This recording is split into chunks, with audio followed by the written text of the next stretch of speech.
Learn cybersecurity and focus technical training with justhacking.com, where all-star instructors and industry experts provide hands-on, affordable, and practical learning.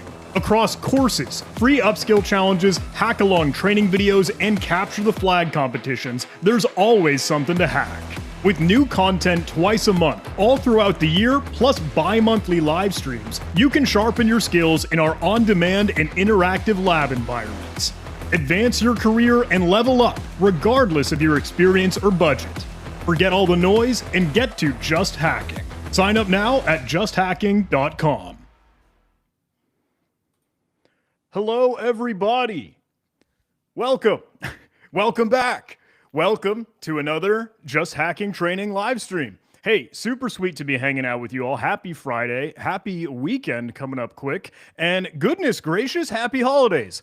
Merry Christmas. Happy New Year, everybody tuning in. I really hope that you're taking some time to wind down, get a chance to relax, take it easy. I'm hoping that all the obligations and deadlines and deliverables are at least starting to slow down. They are for me, and I'm super grateful for that. But look, we have quite a show for you today. Super special guest, Adrian Sanabria.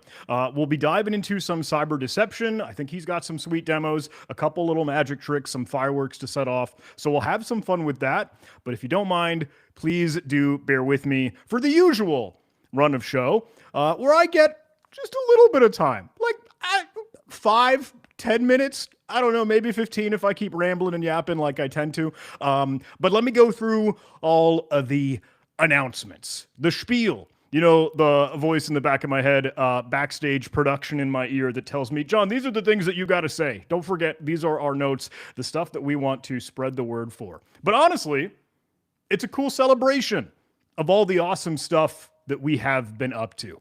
You know, one of the wildest things is that this is our last, Just Hacking training live stream for this year, for 2025, because we're cruising into 2026, but my goodness, this has been a pretty awesome year. We got Just Hacking training up and running. We got some rocket fuel poured onto this thing. We got a jetpack cruising, and I think that we're having a lot of fun. We've done 27 of these live streams, almost 30. Where it's just us hanging out, bantering, sharing some sweet education, some cybersecurity education, material, lessons, courseware, curriculum, training. I hope it has been some really sweet, accessible, approachable, hands-on and practical stuff. But with that, Just Hacking training itself, you know, like the platform has 80 items on the shelf. We have 80 things in the catalog between the courses, between the hack-along trainings, between all of our upskill challenges that are totally free. Anyone can dive in. They're small, bite-sized, digestible things, and some of the sweet Capture the Flag archives. There's actually been a really cool little new improvements, new developments for the CTF efforts. So when we pull in what was Huntress CTF 2025, I think we'll get a lot more awesome capability. And I'm hoping we're going to do maybe a little bit more CTF for 2026. So 2026 is going to be great, is all I'm saying. It's going to be a wild ride, so I hope you hang with us. I hope you continue the journey with all the things that we're up to. But let me get to the real stuff. Let me go ahead and screen share, and then I can cruise through this. I promise I'll do my darndest so I'm not rambling for too long, because you're not here for me. You're here for Adrian and some cyber deception stuff. Let me go through the spiel super quick. Here I am online at justhacking.com, but we've got some super cool stuff for you. It is the holiday season after all. We didn't want to do just Cyber Monday after Black Friday and those kind of discount deals. We thought it would be sweet to let it ride, let it keep cruising, and do an awesome Cyber December. So there is a cool little discount code for you. Cyber25 gets 25% all of our courses until the very end of the year, midnight Eastern time, December 31. That does exclude bundles and the name your price items. Granted, the name your price items, you name your price. You pay what you can, you pay what you want. Hopefully that's still relatively accessible for you. And the bundles are oftentimes already pretty well discounted because you can get more with that.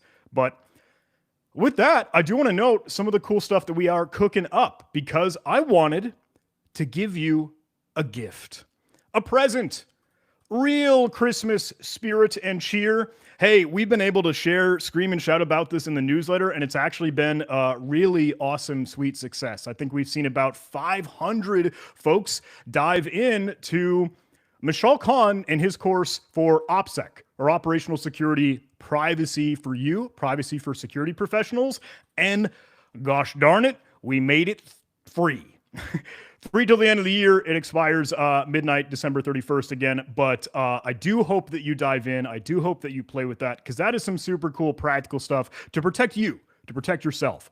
And when you're doing operational security, OPSEC, then you can do a little bit more of the sweet investigations, some stuff with OSINT, or open source intelligence. And you all know Mishal. He's phenomenal. He's incredible. He's a wizard. He's been here with us for a lot of these different live streams. We see him all the time at events and conferences, but I am stoked to help spread the holiday cheer and give you all a gift to make that course free. I hope you dive in. I think there'll be some links flying around in chat. But with that, I am already 6 minutes in, burned my time of our sweet little celebrations and announcements here. So let me keep us cruising.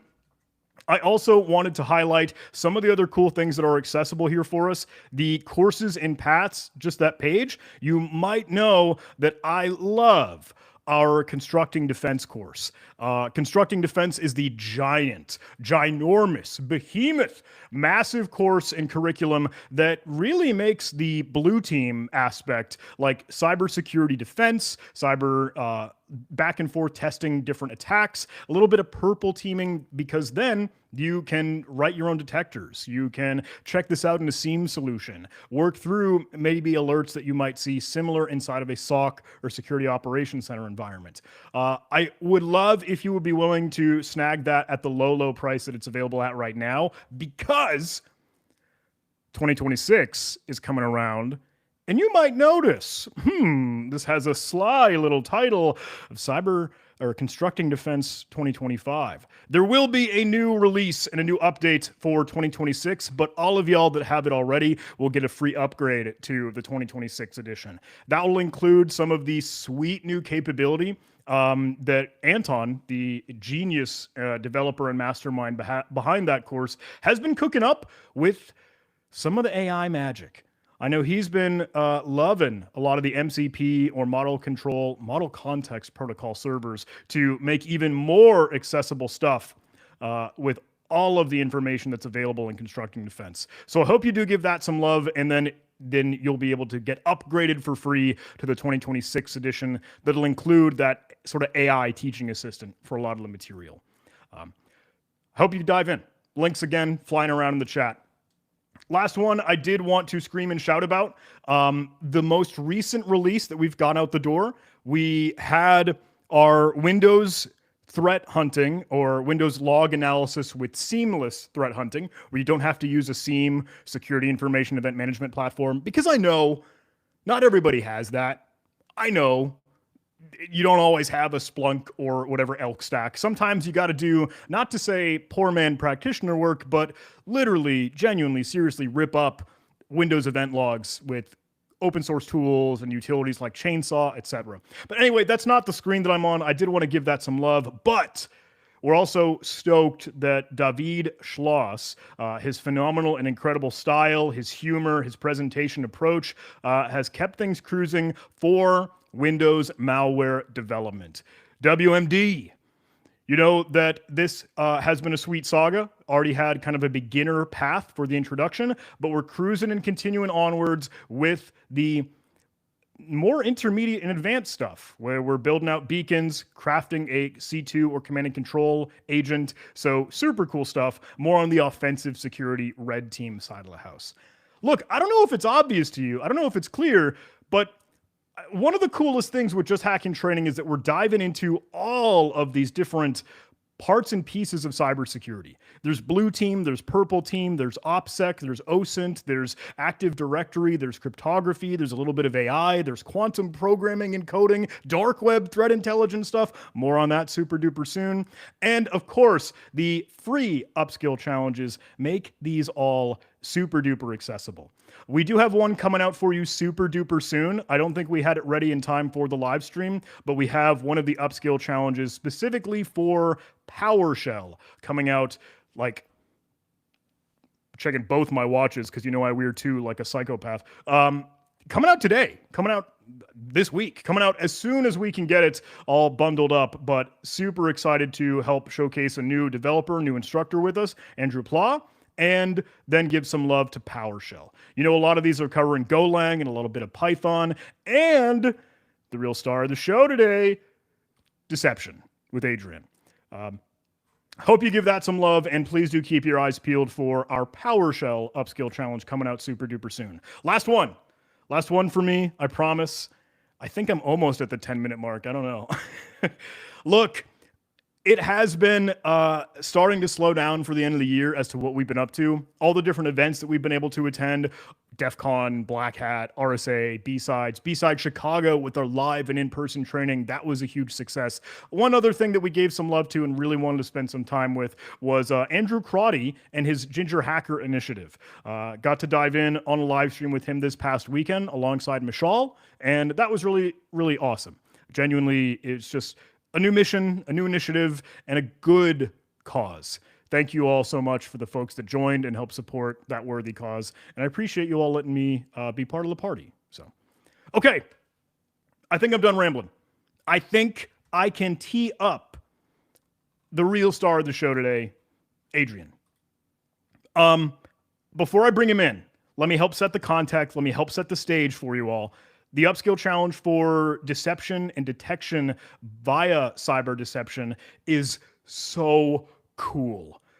I'm going to nerd out when we hang out with Adrian, and maybe I'm going to embarrass myself already before I jump in with him, but this is one of my favorite topics. This is the coolest thing because deception and cyber deception literally makes the highest fidelity indicator that there is a bad actor in your environment.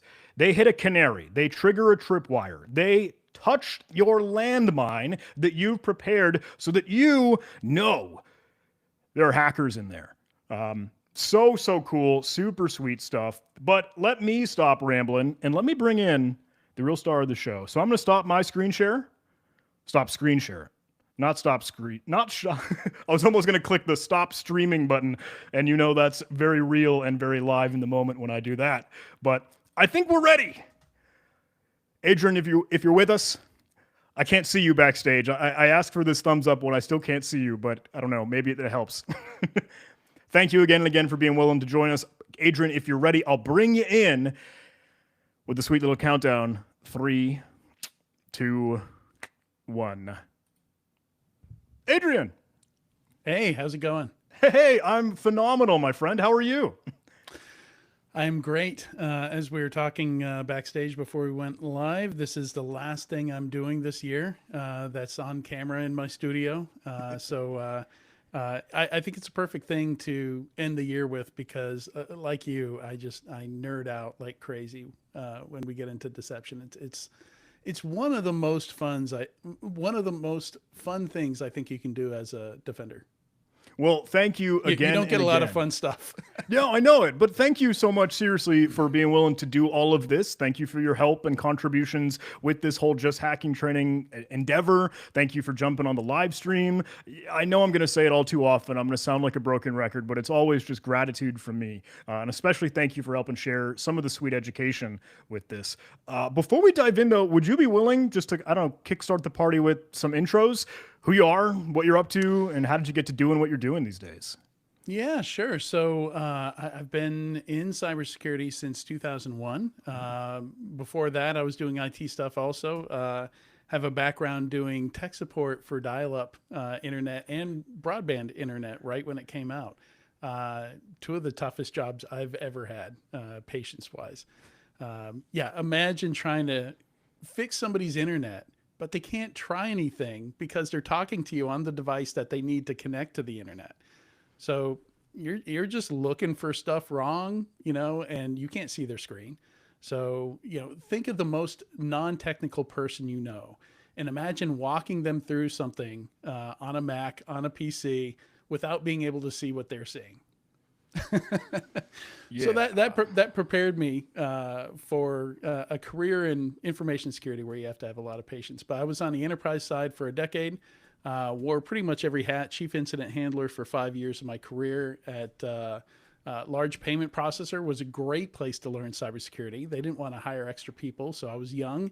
I put in 80-hour weeks. They would let me wear every hat, do everything. So I built everything from security awareness to building security into the developer life cycle, setting up our first SIM, building SecOps, doing investigations.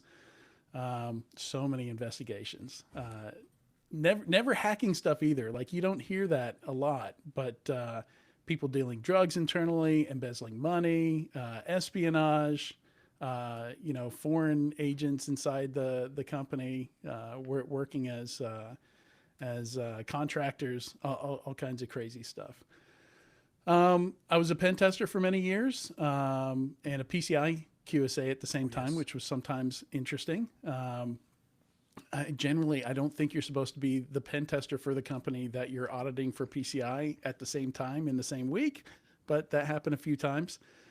And then I became an industry analyst, and I wrote about the industry for a long time. So I learned what, all about VC, all about funding, all about startups and founders, and talked to tons and tons of companies in the industry.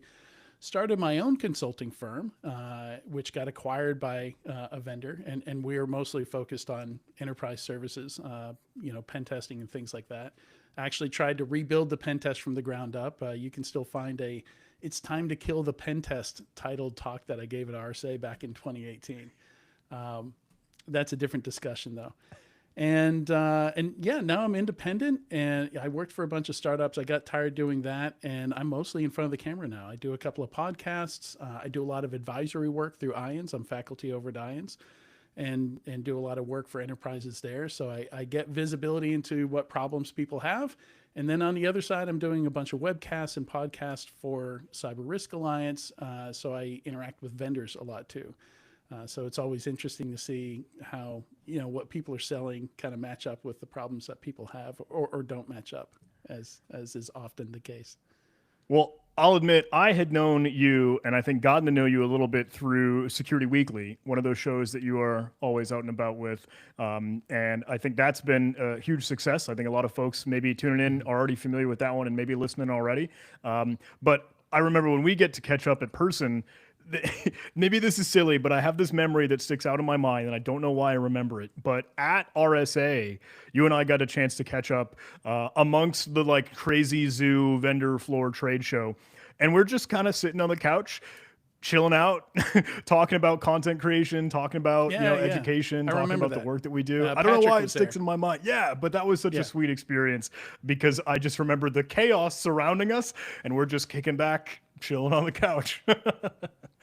Yeah, so I wasn't sure if this is going to work. So training is new for me. People have been asking me to do training for a while. And, the tough thing is I spend the majority of my time on vulnerability management. I do a lot of research into it. I have a lot of strong opinions on it. But everybody who does training already has vulnerability management. So I had to find something else, and that led me to deception. Heck yeah. Well, I think if you're willing, unless there's anything more we'd like to banter about, it would be really cool to do some sweet show and tell. If you've got a demo or anything you'd like to light some fireworks for, I think we'll also be keeping an eye on the chat in case anyone has any questions, any thoughts, anything that we'd like to dig into. The floor and the show is yours. All right. Well, I'm going to share my screen. I did put together a couple of slides, nothing bullet point heavy, but I feel like this requires some context and understanding of the philosophy behind cyber deception.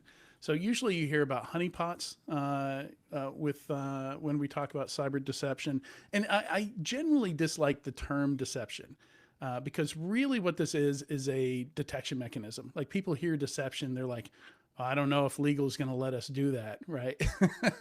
It's like, it's just, would they not let you put in a burglar alarm, right? Would they not let you put in alarms on your building, on the locks on your doors and stuff like that, or on your windows?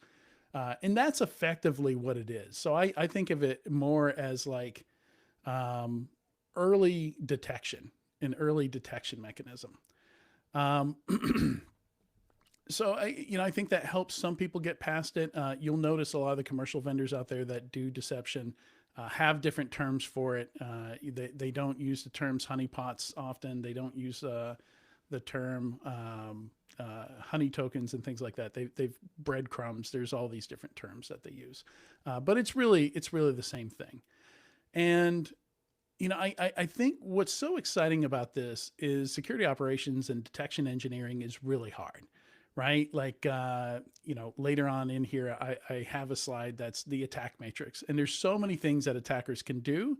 But the thing the attack matrix doesn't show you is how many of those actually get used, which is a tiny, tiny subset, right? The MITRE ATT&CK frameworks is an encyclopedia of everything that's possible. And as a defender, you don't really need the whole encyclopedia. You just need what you need to worry about today, which is maybe like 5% of it, right? A lot of credential theft, a lot of lateral movement with credentials. I think exploitation is way overplayed.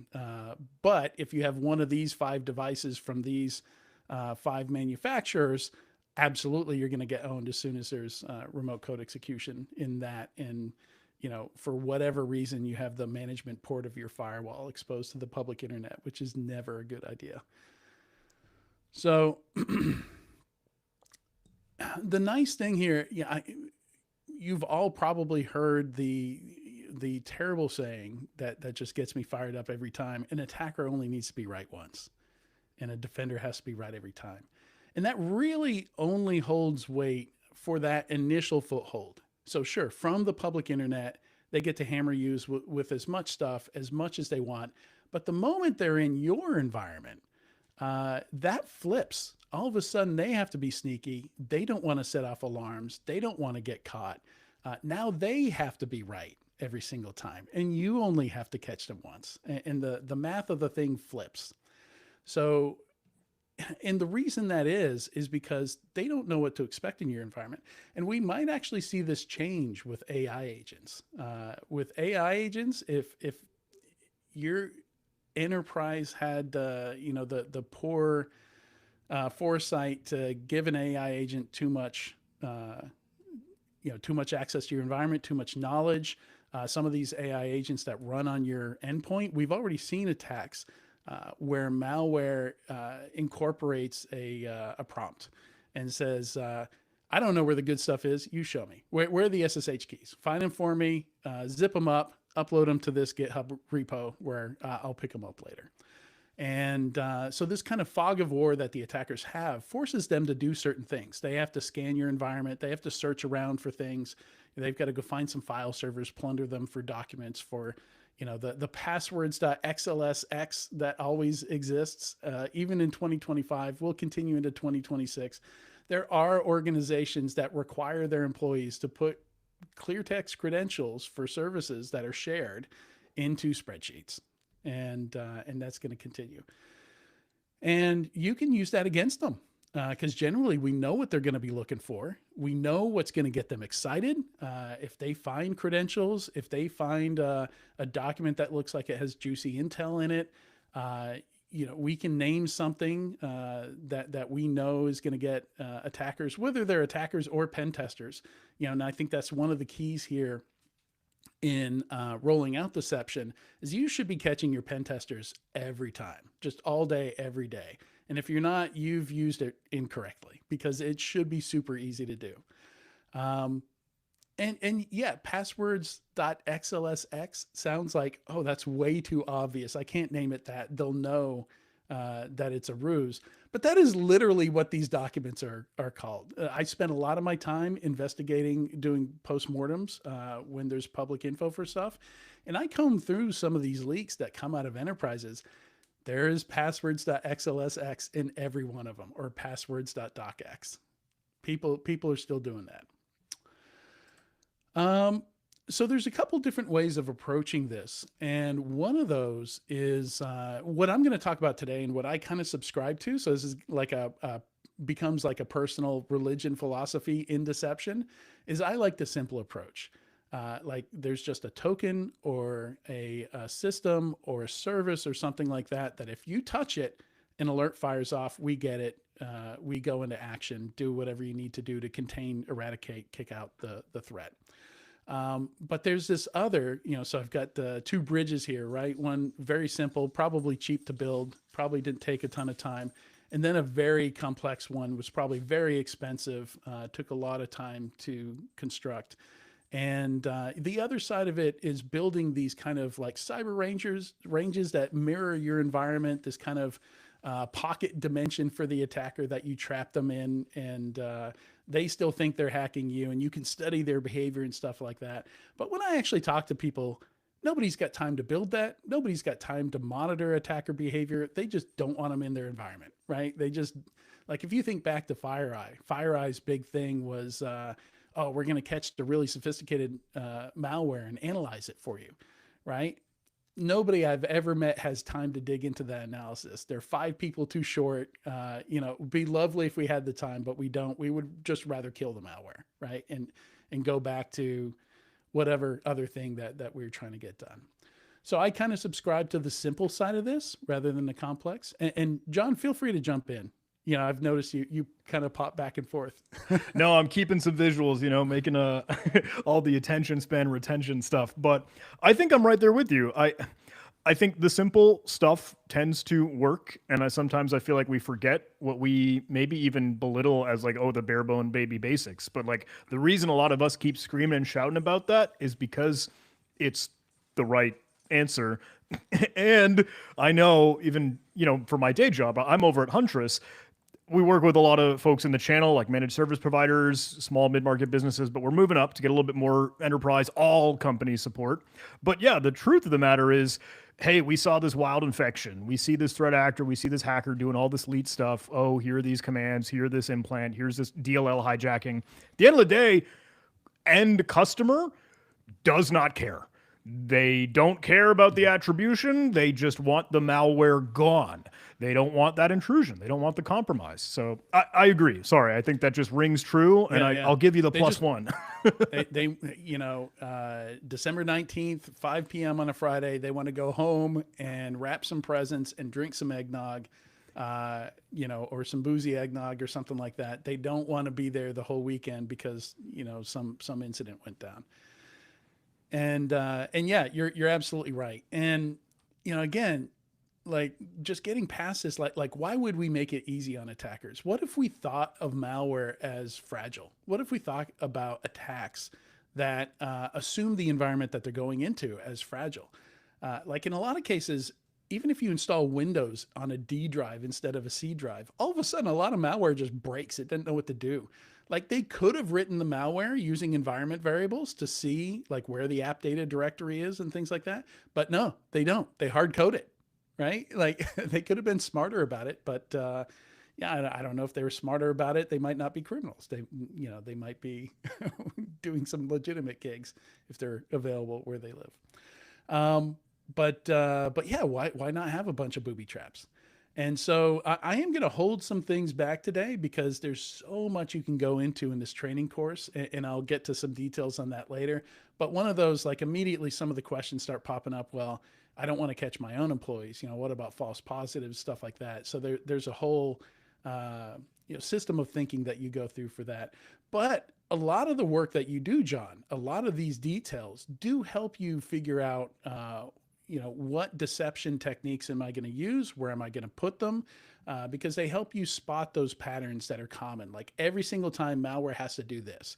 If somebody runs Mimikatz, why not have a fake account in there, right? Make it look really juicy. Let them dump the creds and use the fake creds. And the moment they use those fake creds, we know that they're there. So that's a great place to get that, like DFIR report. I'm a big fan of because they go into tons of detail. They share it publicly. There's lots of sources of good information. Go back and watch Home Alone and Goonies to get ideas if you need to. And yeah, like I said before, you can flip this script, right? Like this moment in Watchmen stands out in my mind where yeah, it's maybe you shouldn't be excited to get into somebody's environment, to hack into somebody's environment. if you know that it's a minefield of stuff, you can kind of move away from this victim mindset and say, yeah, you know what? You're in danger. You're in you're in my house now. How can we scare the hackers? I hear Yeah, I know you were alluding to it earlier. The attackers only need to be right once. And something that I've likened to when we do flip the script and treat it so that, oh, you're on our turf now. You're in the defender's home playground. The defenders only need to be right once. And that acronym is very funny to me because it's don't, bro. So I always use that as the backhand response to attackers only need to be right once. Hey, that goes both ways. Defenders can be right once when we lay these right traps and canaries. yeah, exactly.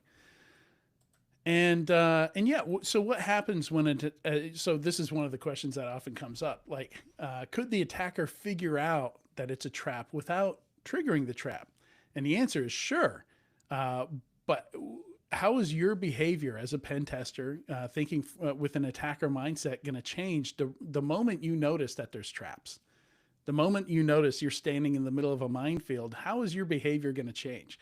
You're going to slow way down. You're going to be much more careful. Or maybe you go after a different target altogether.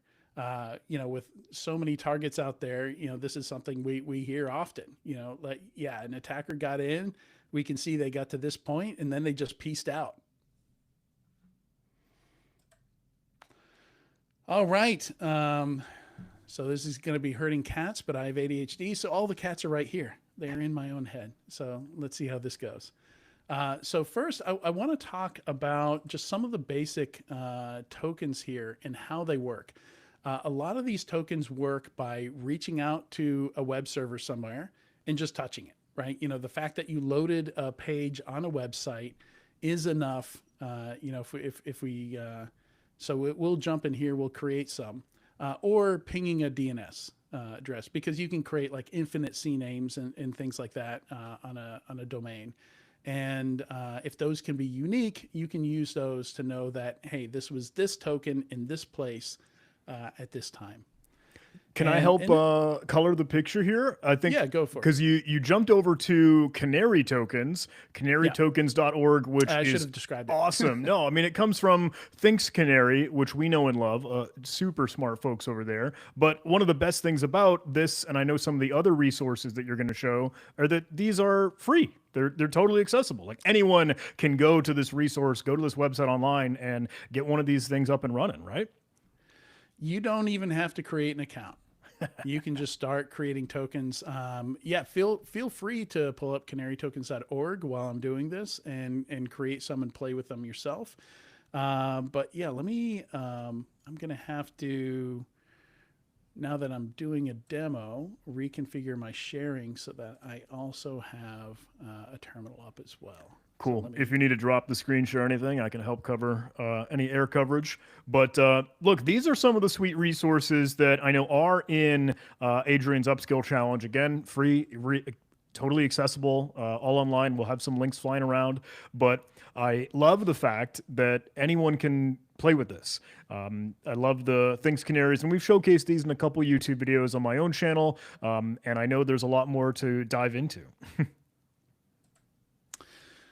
Yeah, so pretty easy to jump in here. So email is kind of the default here. You can also add a webhook. So if you want to use, one of the things I used to talk about is if you don't even have a SIM, you could use Trello as a simple SIM, and you could set up in Trello. It's like a Kanban board, and you can use a webhook so that every time one of your Canary tokens alerts, it creates a card in your investigate tab. And as you go through your flow, you can move or alert.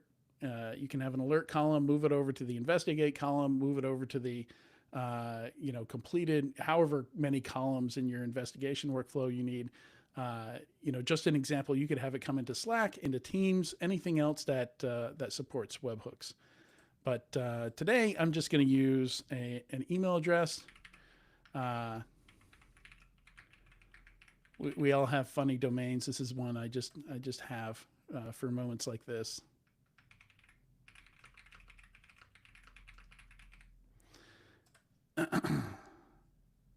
All right, so this URL, you can see it's kind of obvious, canarytokens.com. So there are ways to do this where you can hide that. You can use different domains, um, and you can make it look more sneaky. But honestly, in my experience, you generally don't need to do that. There are a lot of ways to use these base building blocks for tokens that where the attacker's never going to see it, right? They're gonna click a link, with the words highlighted, or they're going to trigger. I'll show you a little bit later how I use this in more advanced tokens, where there's no way the attacker is going to see it, or at least they wouldn't have an opportunity to see it until it's too late and they've already triggered it.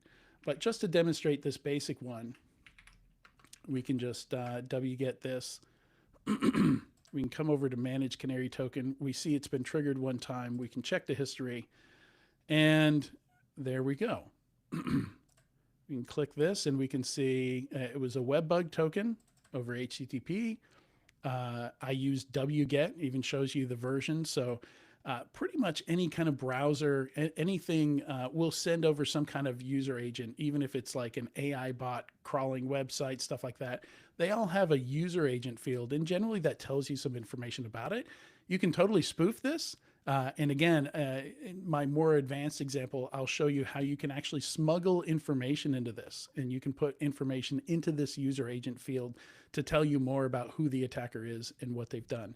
But this is the most basic example of what a deception token can do. You get the source IP.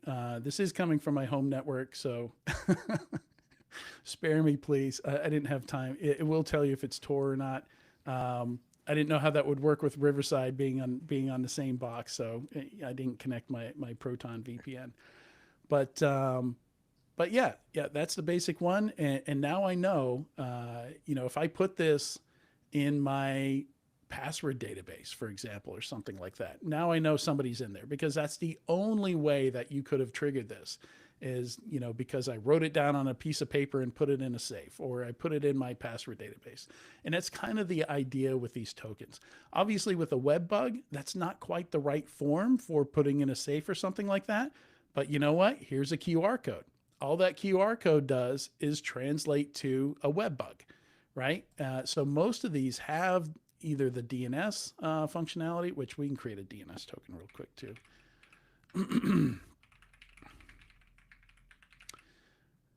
Cyber Chainsaw go burr. I do love that email. It's an old meme. I do love the variety of all these different kinds of tokens that Thinkst and canarytokens.org offers, because you can get super clever. You can get crafty. It could be execution when a command is ran on a Windows host. You could have something listening, sitting, waiting in registry. You could have it a favicon on a website or anything. Tons of options. I'm so old, John. How do you so NSLOOKUP was replaced by Dig. What replaced Dig? Help. I don't know if a lot did, truth be told. Why is Dig not here? It might not be pre-installed in the Ubuntu instance. You could pull it down if you really wanted to, or we could just keep cruising if the DNS one isn't a quick, one and done rabbit out of the hat. I am also surprised that the Dig client is not already there. NSLOOKUP isn't either. Well, anyway, not to fall down the rabbit hole. But.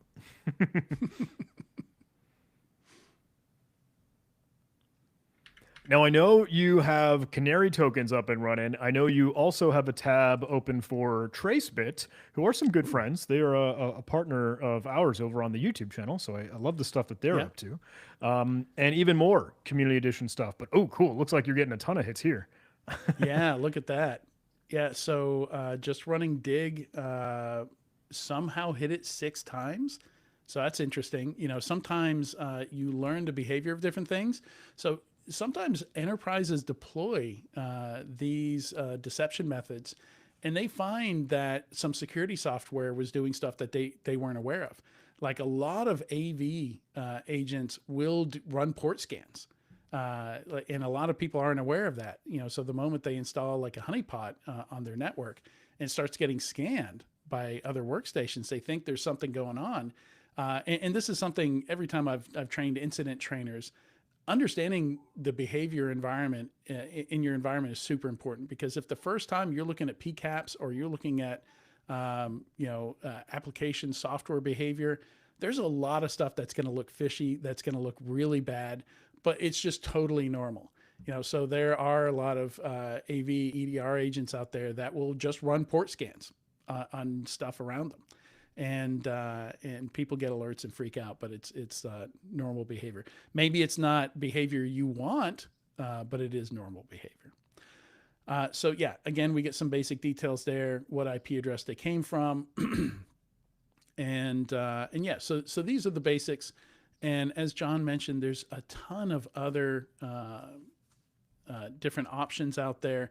And like I said, most of them are just either that web bug or DNS functionality baked into something else. A couple of them are different. AWS, Thinkst actually manages an AWS environment that these keys come from, and the moment they get used, you get an alert. Fake app you can put on your phone. I think this one is just a web bug. I know the MySQL one is just a web bug. So very simple in how they work, but that makes them super flexible to use. I could have like an NFC tag or something like that, and I could write Wi-Fi credentials on it or something like that, and put one of these web bugs on that NFC tag. If you have an Android phone, super easy to modify, just a cheap little NFC tag, stick it on the wall somewhere, see if anybody scans it. So right now we're going to create a word token, and some of these do have limitations. And again, so the philosophy here, a lot of people get caught up in, I don't want to use the word token because if you opened it in a hex editor, you could see, the web bug embedded in it. Or you could, it's a zip file. You could rename it to a zip file, open it up and inspect it. Sure. But first of all, a lot of people aren't going to do that because they're not expecting to get trapped. Again, like they're not expecting the trap. So, it would super slow them down if they had to inspect every single Word doc. I'm really bad about typing and talking at the same time. Let's see. While you are getting this cooking, there was one question that came through. Granted, I think we might have already addressed it out loud, but maybe in case, or refrain for folks that might have joined in a little bit later. Anthony was asking, look, defenders might be right, or they must be right constantly, not always just once. Does deception, like these honeypots, honey tokens, does that meaningfully shift that balance in modern offensive-driven environments? I think you touched on it. Yeah. So, again, an attacker, when they come into your environment, maybe there's a million touch points that you could gather on everything that they did. And again, you can practice this. If you have an internal pen testing team, or every time you have a pen test, you should be noting this. What were all the ways that you could detect them?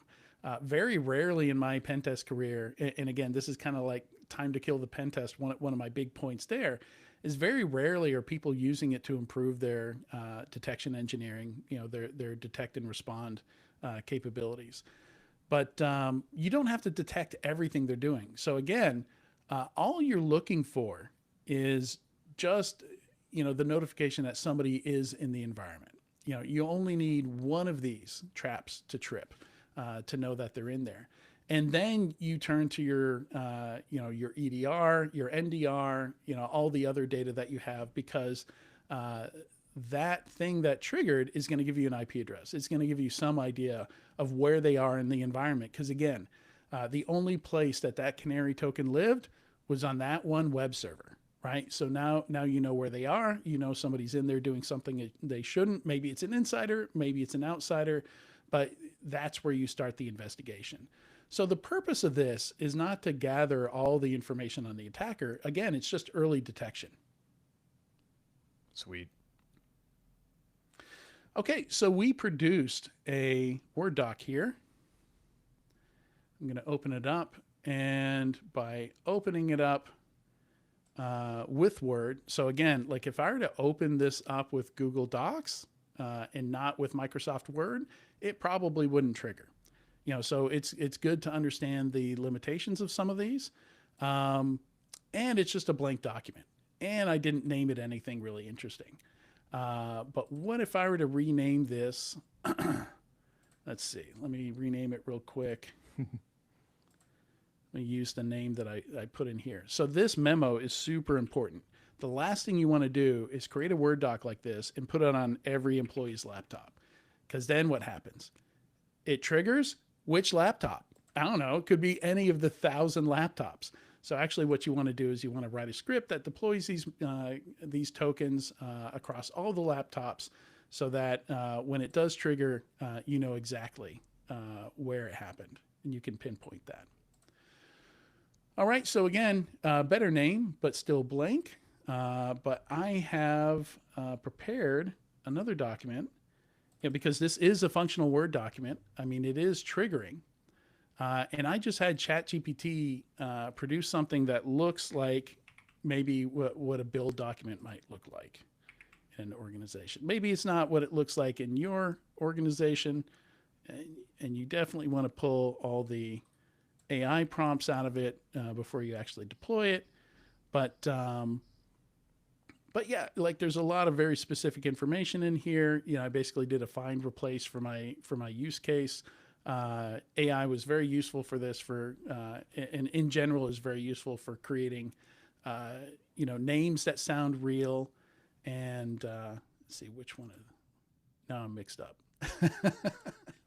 Which one of these is the trap? The trap is on the right, I believe. But okay. Yeah, that one is in the deception demos category. Okay, cool. So we're going to close that one. This is our trap. And so we should already have some triggers from this. Looks like we do because I opened it with Microsoft Word. But then what else can we do with this? We've got a credit card number in here. Maybe they want to mess with that. Maybe they're not interested in a single credit card. Maybe they want, a 7-digit ransom, right? So they're going to look for something in here they can use to pivot. There's an AWS access key and secret key. So you guys could take those, and if anybody wants to, I will put that in the chat, and you can mess with those. If anybody's, I didn't have time to get set up to trigger these, but again, they're going to trigger in the same way the moment somebody uses that AWS access key. And why would you not use it, right? Any attacker's got to know what's behind that. Like they are not doing their job as an attacker if they don't jump at that and use it immediately. And you can see it several times in here, even says what region, a lot of convincing details in here. Or maybe they take this Amex card and I don't know, they want to order some coffee online. You can SSH to, and they're not paying me to say this, I just think it's fun, but you can SSH to terminal.shop and you can buy some coffee over SSH. Terminal folks are great. I do want to make sure we give you some time to dig into Tracebit and some of the others, but there were some really cool questions that were coming in, and folks that were asking for the Word doc specifically. I don't know, truthfully, the implementation or how that is done for Microsoft Word and Office documents, but does that use macros? Is that macros? Nope. Does that fire in preview mode or anything? Protected mode? No, so generally, most of the places like the PDF one also, in some of them you can attach a certificate to it, and by validating that certificate, it has to reach out to an HTTP website. So that's generally how these work. It's some piece of metadata, something that when you open the document, it validates that, which is why it doesn't work with like Google Docs, because they don't care about the validation. They don't care about some of these features that you might use for DLP or something like that. But the more full featured, like Adobe Reader and Microsoft Word have all these extra features in them, which is how you can put the traps into them. So enabling macros is not necessary for this to trigger, but opening it with Microsoft Word is. No, you can't do RCE because you're not actually running any code. The most you can do is get them to reach out and touch a website. So yeah, no. I mean, that would be a vulnerability, right? If Things built one of these and they found they could do RCE, I would think they would be obligated to disclose it as a vulnerability, and Microsoft would fix it. That would definitely be a bigger problem. Yeah. One little question that, again, I think leads us a little bit more to the creative, further imagination we could do. Bo was saying, hey, the domain does seem pretty obvious. Would a bad actor really fall into that trap? But we could decorate it, right? We could make that hidden or use anything else we might like, right? Yeah, so they do have documentation on how to roll with your own domain. I believe somewhere here, these are more details about the different Canary tokens. Yeah, I know if you used a paid service, you can use whatever domain that you want. That might be one of the differences from the free version in that. But again, in a lot of situations that you deploy these, they're never going to see the domain. Yeah, I've got a few more examples here. Yeah, and maybe after that we talk about TraceBit.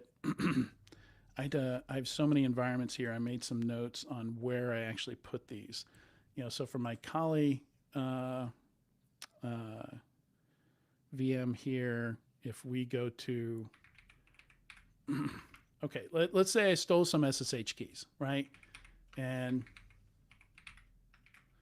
I'm gonna try and use them, see if I'm able to log into a box.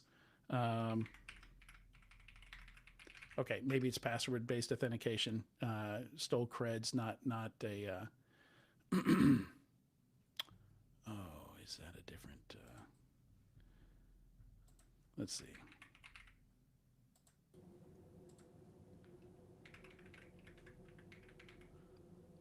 Ah, that's right. No. And that's A-okay if we see a couple that don't come to fruition. I think we're maybe 8 minutes to the top of the hour, so totally want to be respectful of your time and everyone else's. So if we got TraceBit to showcase, that'd be cool too. I just typed in the wrong username. Okay, so Pumpkin, we stole the SSH keys. We're trying to log in as Pumpkin on this one, and it comes back, says you've attempted to log in from an unauthorized system, logs you off. Seems weird. But like as an attacker, I'm not going to think too much of it. I didn't see any token there, right? Like there's no sense that maybe this is a honey. I don't know. Maybe somebody would think that was a honeypot. But if we look in behind the scenes on how that worked, and that did just trigger an alert. So we should be able to see that right here. Somebody tried to SSH to Pumpkin on ProdDB01, and we know what source IP they came from. So now we have, this triggers an investigation. Why is 217 trying to log into ProdDB01 with a fake account? That should never be used by anybody. So what I actually did to make this work, let's see.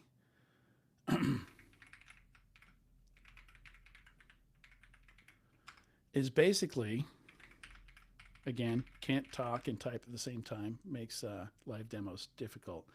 But if we take a look at Bash RC, basically all I've done, SSH only exists for that user just to trick them, and this isn't that user, so no.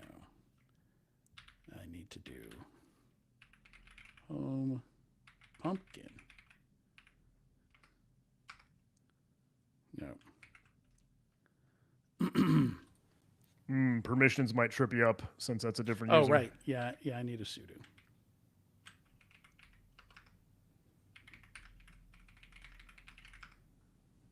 I don't do a lot of demos. Oh, my fault. I'm sorry. I didn't mean to put you on the spot here. this will get better over time. All right. So here's the bit I added here. So I just added a message to make it look kind of like, give them a legit reason why they might not be able to log in. They might conclude, I'm just not logging in from the right IP address. They have some kind of IP-based controls, access controls. I just need to laterally move to another box that'll let me in there.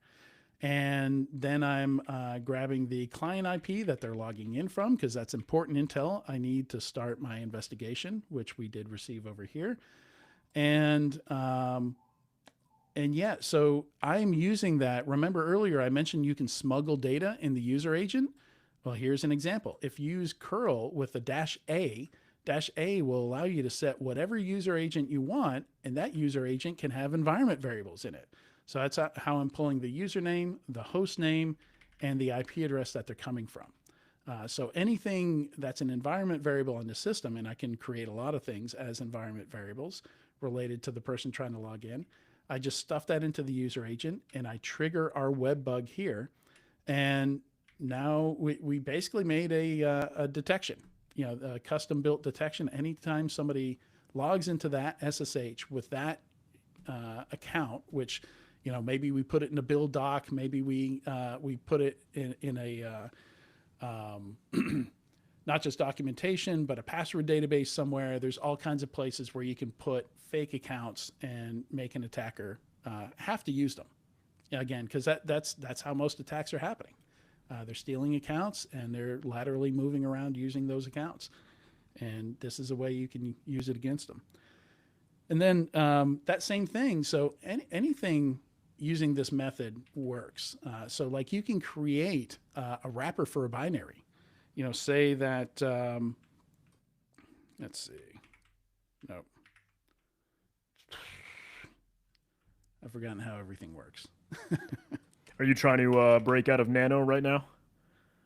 I am, and my brain just left me. I'm thinking Control X will help you Control X.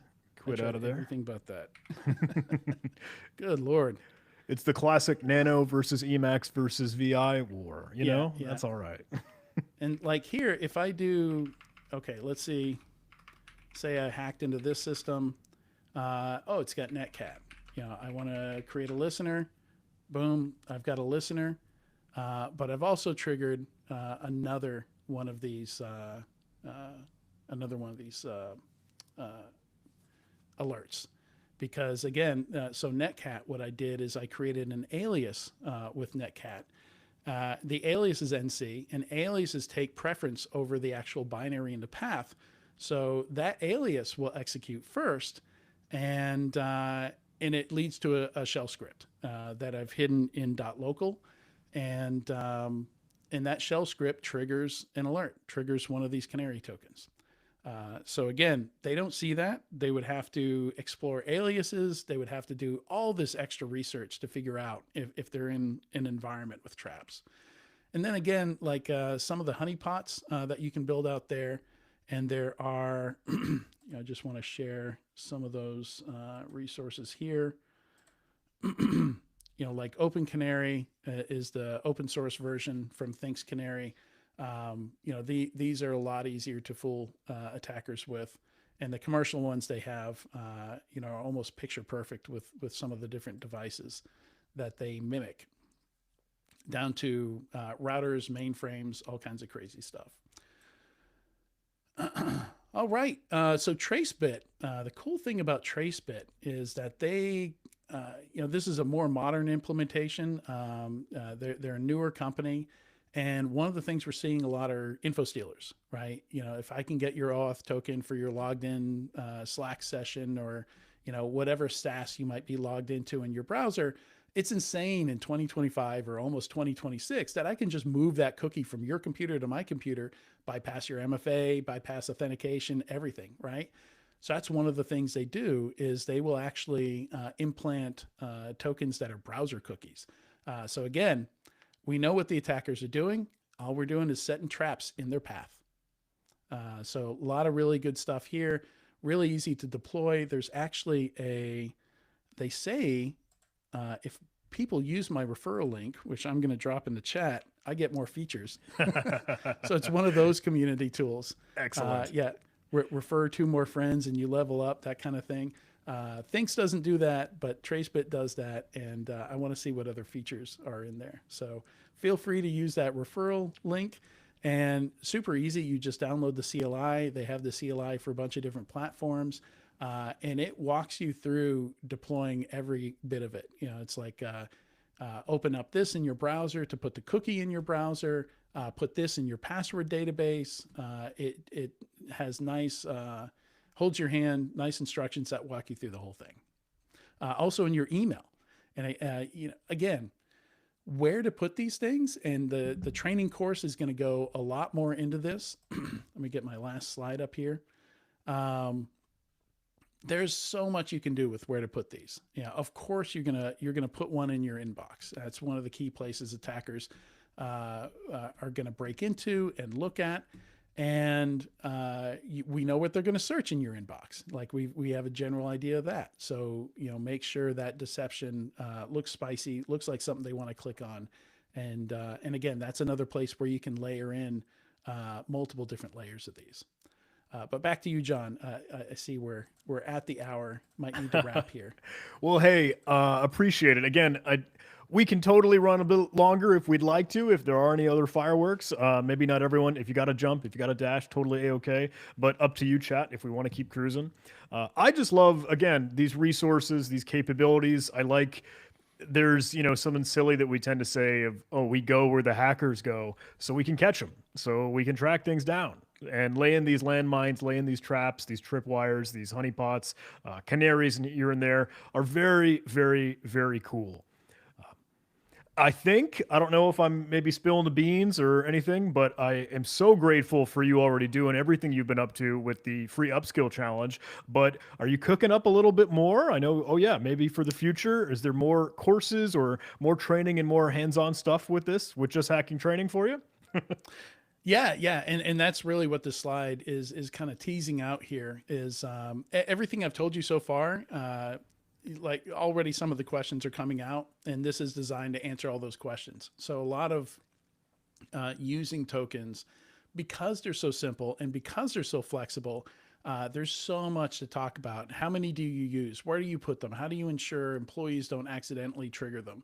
What do you do if you're getting too many false positives? What are the different commercial and open source options out there? So there's a ton of stuff. And then just the operational kind of feedback loop side of it. How do you make sure these things are best positioned based on the current threats and how they're coming at us, right? Like, I can totally see being able to apply this to MCP servers. If somebody puts together a prompt, tries to prompt an agent, you could have deceptions built into that agent as well. There's because they're so flexible and so simple, there's so many conversations to have here, and the training course is going to dive into all that stuff based on lessons learned, what people have learned actually deploying these in, I think the largest environment I saw had millions of tokens deployed. It was a large social network. I love that idea with some of the AI shenanigans. Getting into an MCP server would be wild. That is very, very cool. And I think TraceBit is teasing something there. LLM Canaries coming soon. Another question that came through, hey, how could we integrate deception technologies with kind of your existing infrastructure, like a SIEM solution, maybe SOAR, maybe EDR solutions? Does it need a lot of plumbing, or is this kind of a sidecar that still, best of both worlds, or can we blend and bake these two together? Yeah, no, absolutely. It is. I would recommend baking it into your existing stuff, right? Like you don't need Canary tokens, you don't need TraceBit, you don't need anybody to just create a fake account for a fake person that doesn't exist and set up a detection in your SIM to let you know the moment it's used, right? So there's a lot of stuff you can just do with the existing plumbing you already have. It's more of a concept that's super flexible to do this.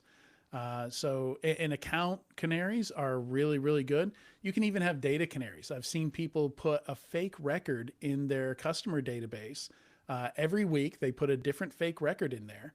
And if somebody claims to have exfiltrated their data, they use that as a canary. So they can not only tell if it's their data that came from their environment, because they have this kind of, think of it as like the die in a money pack if you rob a bank, right? Except only they can see it. And so they not only know whether or not it's their data, because oftentimes these folks will try and get an extortion just by either fabricating data or piecing together other data leaks, and they'll say, yeah, this is totally your data. And if you don't have any specific markers or these data canaries, how would you know? It would be really tough. And by changing it every week, you know when it was stolen, if it is legit. Well, goodness gracious, Adrian, this is super cool. Thank you, thank you, thank you for being willing to do a little showcase, offering these resources, and continuing to share all the education in this whole wild cybersecurity world. Well, if you think you're willing to maybe close out the screen share, I suppose we could wind this thing down. What do you think? Any last sort of parting shots? Any other resources? Any other call to action? We could get a little bit more of, hey, the sweet stuff that you're up to with the Defenders Initiative. I know with your Substack and all your other writings. Would love to leave, hey, the lasting takeaway for folks tuning in, and then we can, call it a day. Yeah, I've got a lot of stuff I want to try and do now that my workload has ended for the year, and I've got a bunch of sites to set up. One of the things people have been pestering me to formalize for a while is I maintain a list of all the companies that have gone out of business because of a breach. Because there's this myth out there that companies are killed by cyber attacks all the time. And it is not true because I have a list of all of them that have been killed by cyber attacks. And sure, I could be off by, let's say I'm only, I'm 3 times off, like my list only has 1 out of every 3, it's still going to be less than 50 all time, So, Wow. so they're not really common. So if you do a Google search for destroyed by breach, you will find a Google sheet that has a list of those companies. And I'm going to be, I've been working on a site, that talks about, lists each one. What's the story behind it? How did it happen? And, a lot of people, that's important research for a lot of people because this is such a myth. Sometimes you see the really popular one you often see is 60% of small businesses go out of business within 6 months of a data breach or something like that. And these are all small businesses. We've never seen a large enterprise go out of business because of a cyber attack. So cybersecurity is really important, but it's not that important. It's not killing companies all over the place. So I think it's something that's really important to keep in mind. That's just one of many things that I'm working on right now.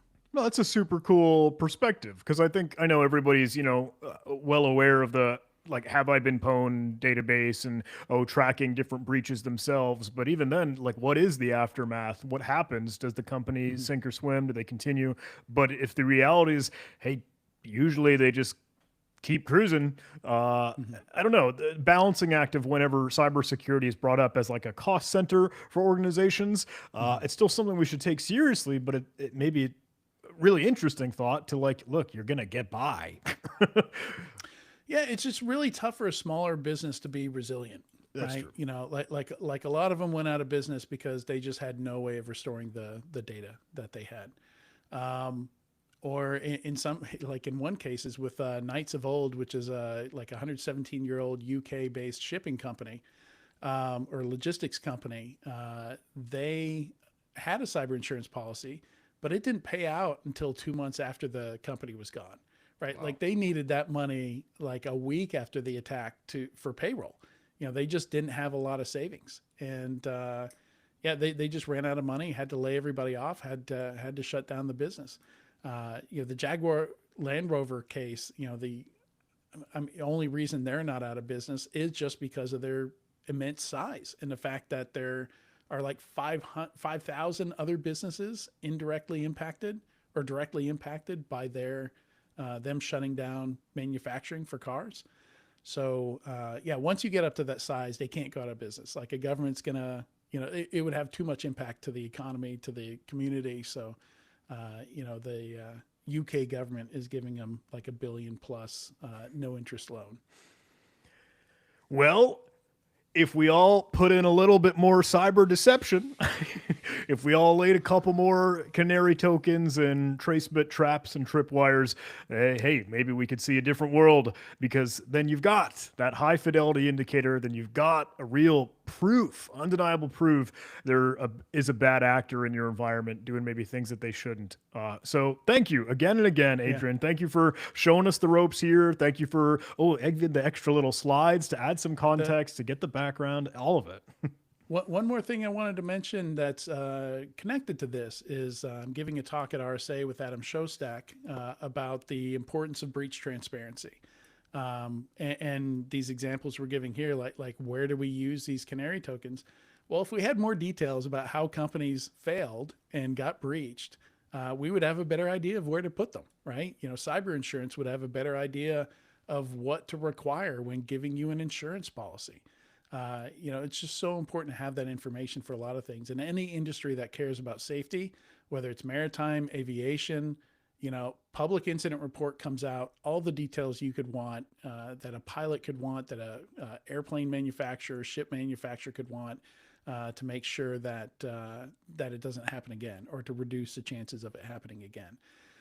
And in cybersecurity, there is a specialty within legal, that is just focused on keeping the details private, on different legal techniques they can use to keep the details from coming out.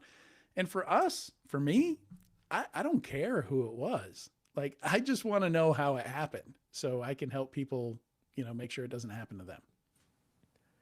Well, sounds like I'll see you at RSA. And we'll totally catch the talk. 9:30 a.m. on Monday. So we're competing with the Innovation Sandbox. Oh, boy. Well, we know where to go at the very least. Excellent. Thank you so much, Adrian. I know I'm a broken record. I don't want to be beating a dead horse, but I can't say it enough. Thank you for everything that you've been up to, and especially, hey, sticking with us and doing a little bit more as we keep cruising into 2026. And I hope everyone tuning in does get a chance to, grab some of the sweet Cyber 25, Cyber December, a little coupon codes, a little discount deal, blah, blah, blah. But realistically, I think one of my favorite things to hype up here is that free gift for the OPSEC course, some of the operational security and other things that we've got here on the shelf. So thank you. I think we can wind this thing down and forget the noise. Get to justhacking.com. I'll play the sizzle reel here and we'll take us out. Thank you again and again, all. Thank you, John. Learn cybersecurity and focus technical training with justhacking.com, where all-star instructors and industry experts provide hands-on, affordable, and practical learning. Across courses, free upskill challenges, hack-along training videos, and capture the flag competitions, there's always something to hack. With new content twice a month, all throughout the year, plus bi-monthly live streams, you can sharpen your skills in our on-demand and interactive lab environments. Advance your career and level up, regardless of your experience or budget. Forget all the noise and get to Just Hacking. Sign up now at justhacking.com.